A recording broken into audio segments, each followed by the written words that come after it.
1 ঘন্টার 1/5 অংশের 1/2 অংশ সমান সমান কত সেকেন্ড? এটা একটা খুব সোজা অঙ্ক। তাহলে আমরা প্রথমে এটা লিখি, 1 ঘন্টার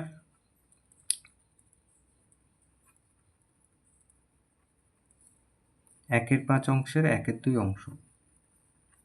তাহলে এখানে আমাদের সেকেন্ড জিজ্ঞেস করেছে। তাহলে 1 ঘন্টা মানে আমরা জানি 3600 সেকেন্ড।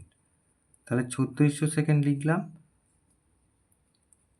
তার 1/5, তাহলে গুণ 1/5, আবার এত অংশের বলেছে, তাহলে এখানেও এর আছে, তাহলে গুণ 1/2।